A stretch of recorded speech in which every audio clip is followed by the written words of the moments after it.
Okay, hello everyone. Great to hear about all the collaboration in New York. That word gets thrown around in so many PowerPoints, it can be nauseating at times. But when you actually see it play out, you hear real examples like that. I think it really hits home that it is possible, and it certainly is improving the care for everybody because you guys are doing that. So thank you. I guess I'm the only one who didn't hit a show last night. I heard from a few people in the lobby. Everyone was coming in. Glad you guys were able to take in some of the benefits of New York City that you don't find as easily everywhere else. The bagels are really good too, for those who asked a couple of questions on that. Apparently it's the drinking water here that's better than most places, which comes as a surprise to some of you from other parts of the country, but so try that out. I'm here today not to talk about the collaborative as much as I love talking about it. When I share what we do at T1D Exchange with other organizations, I spend a lot of time kind of bragging about it. I might even take a little credit sometimes, but usually I give it to the group and all of what you guys are doing. It's the publications keep cranking out, and I'd say, how this is unbelievable. This is such an engine. But hearing about what's going on at all of the sites, from small little things that make a big difference to major things, it's pretty incredible. And a lot of people who they hear what's a quality improvement collaborative, once you break it down and give some of the examples of what you guys are doing, it the eyes light up and people get it. So like I said, I'm not going to talk about let's see, there we go. I'm not going to talk about the club. You have 2 days to talk about that. I'm going to focus on some of the other things that we do at T1D Exchange that some of you have a little bit of experience with, and we work with some of you on other things that we do, but just so everyone's kind of brought up to speed on some of it. We are headquartered in Boston, but we're becoming more virtual. Every time we fill or replace somebody, it can be from anywhere in the country often. So, but we have a center of gravity up in the Boston area. We have a lot of research chops internally, but we often work with researchers at other academic or industry organizations as well. So we have a nice partnership that happens there when we work on specific research initiatives. And we get our funding from, the Helmsley Charitable Trust has been unbelievable over the years and continues to be.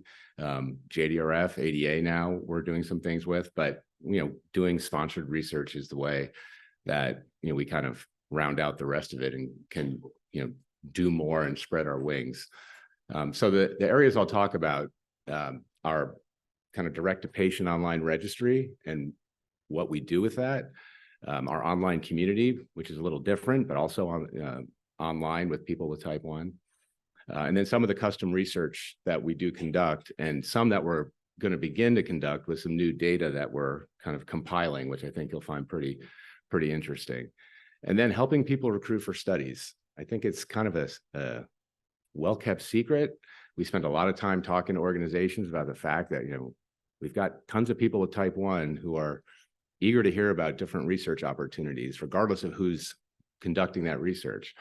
And we've really increased what we do there, but there's a lot more we can do. And it's a real pet peeve of ours when we hear that people are way behind on their recruitment goals, and we haven't had a conversation with them because we'd love to speed up everybody's studies. And we think we certainly can do that. So the registry, I'll skip through this pretty quick, but we started this about 4 years ago, and we basically find people online through a number of different means, and they provide informed consent and agree to participate in a longitudinal study. It usually starts with this baseline questionnaire of like 35 questions, but it's really more of a springboard from there about where we'll go do subsequent deep dives or recruit them for other types of research. And it's a lot of questions you might expect in a self-reported fashion. When were you diagnosed? What products you're using? Any comorbid conditions you may have? Those types of things. And it doesn't take more than really 15 minutes to start. And then we ask them to update that information annually as just kind of a baseline expectation. But again, from there, there's a lot of kind of follow-up that we'll do, with those patients. We have almost 20,000 people from across the U.S. 3,000 of them have agreed to share their Dexcom data via Clarity. So we have an API setup where that data is kind of linked with their responses. And there's a lot of analysis just with that we can do. But again, I think some of the possibilities of then going further and gathering additional data when you have this as the backdrop, there are a lot of different opportunities that are afforded. Our age breakdown is, I think, very consistent with the type 1 population in the US, about 85% adults. That was one reason when I started here, and this is my 5th, I guess, learning session. 3 of them have been in person. And I remember Ruth saying, are we ever going to get more adult endocrinologists? I mean, I love the ped stuff, but, and now to see, how large that's gotten, we've gotten more representative of what that US population looks like. And, we can do a lot of research with newly diagnosed, with young, with older adults now. We have a good cohort of that. So, but one of the things we're really excited about is this, what we call it a data linking initiative, where some of you actually gave us input on some research ideas that we had at ADA. We had a meeting in linking external data sources that might have lab data or claims data for our registry participants.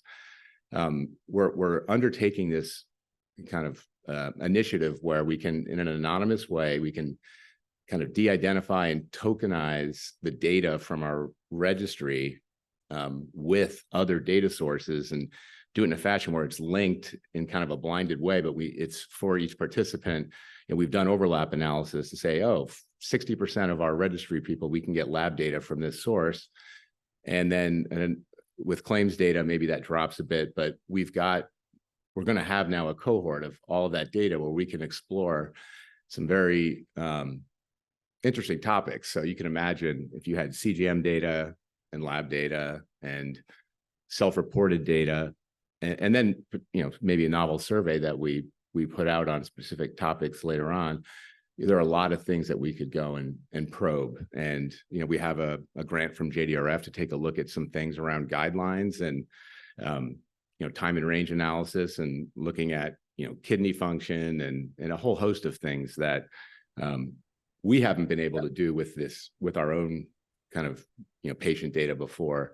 So we're pretty excited about that. And one of the things we do is bounce off ideas with the QI team and saying, well, with the EMR data, would we be able to look at things in this way? And some things we definitely could, but in other cases, it's not always feasible. So when different research topics come up, we do have the ability to kind of toggle between our sources and think about, what would be the best way to try to answer a question. Sometimes we gather data from both. I know with severe hypo, and we know that sometimes, the EMR doesn't capture all the severe hypo events that are out there, given where someone may go when that happens, or that.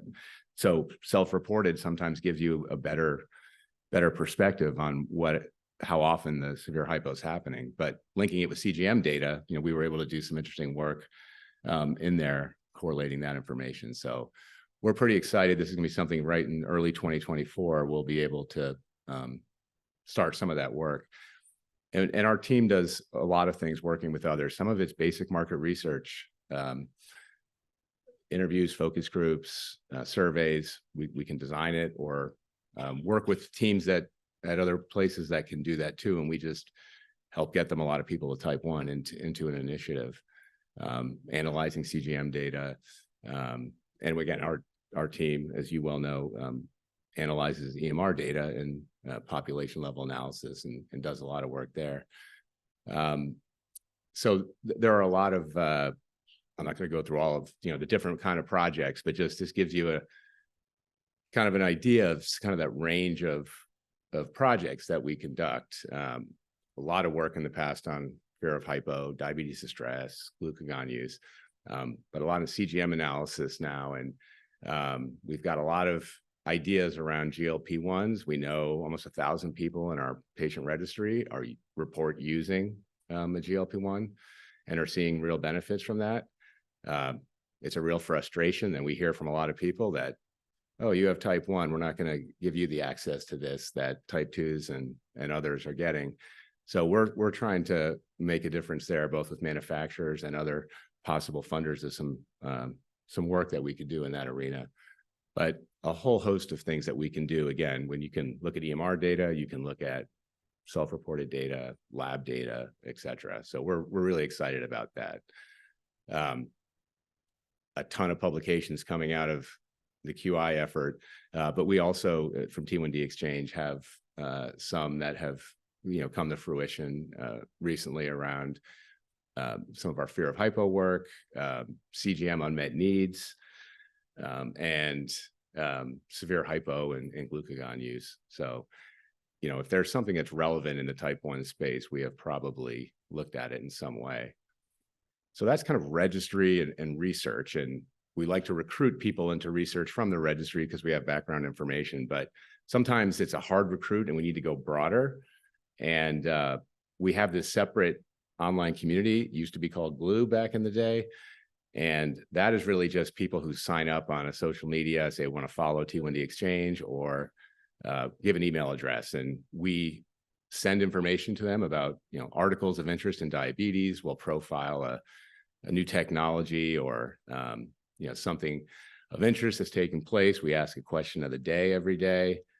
And it's a looser connection, but it's a bigger population of people with type 1. And we often will tap into them as well when we're doing different research.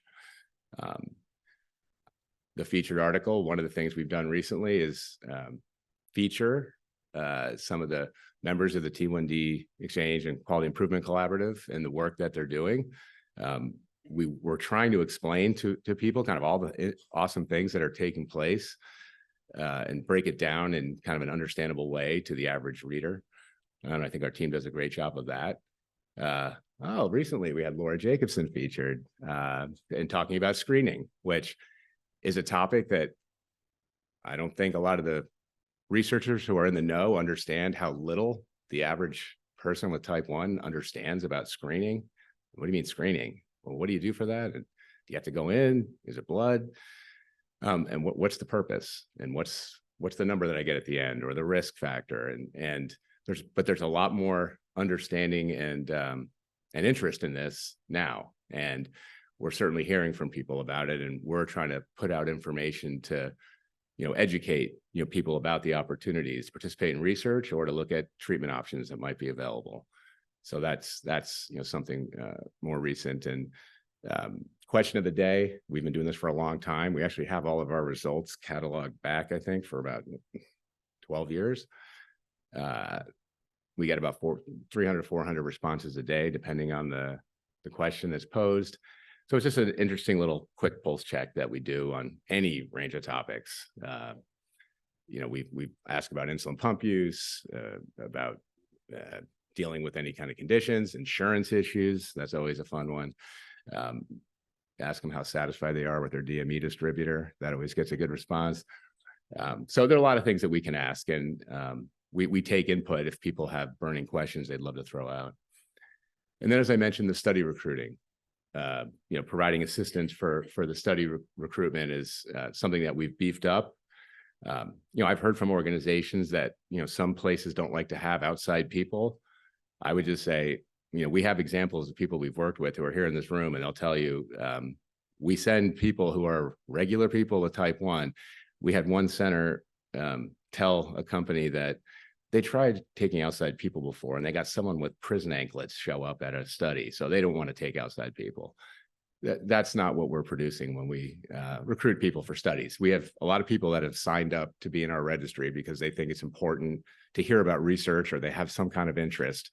And a lot of things don't appeal to them that we send forth, but then something does hit and they decide to join. And my goal is to speed up every study that I can, get technology out there faster, get knowledge out there faster. We've had a number of people that have given us positive results. And, we've worked with a lot of different organizations over the last several years. I think it's over the last 3 years, maybe. We've probably helped with 56 studies, and that's kind of ramped up a bit. The last 2 years is the, a good bulk of that. And it could be everything. Some of them are, someone says, I'm trying to recruit a newly diagnosed between the ages of, 14 and 18 who It has to be 6 months within though, and they have to live within driving distance to Boston, and they have to, I got 34 people that meet it. I can, do this for you. And, that helps. I mean, hard recruits are hard recruits, and we'd like to help all of you get those done more quickly. So, I'd encourage you to reach out to us about that kind of assistance. And we do kind of put forth those opportunities on a portal for people in the registry, so it's there and they can read about it. We try to describe it in understandable language, but it all, we put everything through an IRB, and it's very helpful for them sometimes. When you ask people, where do you go for research? Like, they don't say, I go to clinicaltrials.gov and read the summary. And then I find at the end, not actively recruiting. So, we really do try to, spoon feed is probably too strong a word, but we do try to break it down and make it easy for them. And, we've got some testimonials from a few people, looking at different things. One, a telemedicine survey we did a couple of years ago on the heels of COVID. She was looking for a few hundred people, I think. And, we ended up, I think, almost 2,000 people for that. And it gave a lot of great insight into how people were using telemedicine, what their comfort level with it, what were the barriers. And now it's, there's been a lot more since then. When this was conducted, it was a little more novel. Mark gave us a very eloquent account of how we helped him on one study, saving his bacon, as he put it. I may have paraphrased that slightly, Mark. But that bacon was definitely used. But yeah, it can be a very intricate in-person study. It could be a virtual study. And that's, again, people are used to kind of connecting with us virtually. So those types of things are often a good fit. So that's and under time, that is the synopsis I just wanted to give on, the work that we're doing at T1D Exchange. And certainly thank you to the partners. And again, I mentioned, Helmsley Charitable Trust, JDRF, and ADA have, we're doing a lot of work, currently that's supported by those organizations, but we work with others in the diabetes community, and we try to help others. And I love what the New York panel, when they talked about, recognizing that there are other organizations that might do things a little bit better. We don't view that as a weakness. We view it as basic cognizance and, understanding. So sometimes people contact us and they say, you might actually want to go talk to, somebody else. And I think recognizing that there are others that can do certain things better, but maybe we do one thing better. I think that's the way that collaboration can work. And glad to hear that that's happening in a highly competitive New York State arena. So with that, thank you. And I guess maybe I have a couple minutes for any questions. 2 minutes? Okay. Ruth.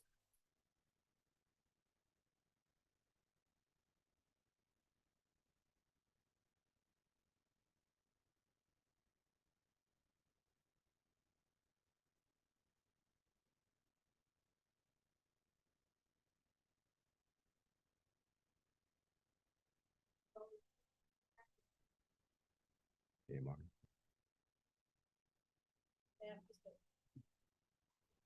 We really needed to automatically get in. And is there anything new on that front anyway? The exchange can help move that forward. Sorry, I think I'm done now, but sorry. Making my way. Yeah. No, that topic has certainly come up a number of times. I know we've had conversations. I know Osagi's had conversations with a couple organizations that seem to be a little further along in trying to get the data discreetly put in. I don't think we have the answer on how to do that, but I know we have. I mean, we've talked to Helmsley about this too. They've shared some things. I think people have tried to get Epic to do certain things. I don't know personally where that stands right now, but we definitely are willing to kind of band together and do something in that arena, even if it's like testing out something and say, hey, we can get a number of people together and look at different flavors of Epic and see if something works. And I know, again, I think it was, I've heard that several places, IDC in Minneapolis, or maybe Children's Hospital of LA, or some others have some interesting things they've been doing there. And one thing we certainly would sign up to do is to help educate and proliferate anything that's working that one center has found. Like, that's the point of the collaborative. So that would definitely be a point of view. So don't have the answer, but absolutely believe it could open up a lot of things, and we'll help support the spread of that if we can. Mark? Yeah, to add to Ruth's point, one of the things that I think we could be doing as a network, and I wonder if there have been discussions about it or any activity in this area, is to sort of band together in advocacy. So there are many barriers to getting CGM data into the electronic health record, not the least of which is the fact that some manufacturers aren't making them available either through their own software to software connection or by just opening them up so that, once and for all, the individual with diabetes can decide where they want to send their data. And I think we have a lot of power in this room to speak with a very large voice and just maybe try to put some gentle or not so gentle pressure on these companies. Yeah, I totally agree. That's a great idea. And so we're certainly open to taking that forward from here, because I know people have ideas and we can help try to maybe galvanize that for sure. I was told we have to end. Sorry, Laura. I know we featured you up there and I didn't even let you ask a question, but we can follow up. Okay. All right. Well, thank you. Bye.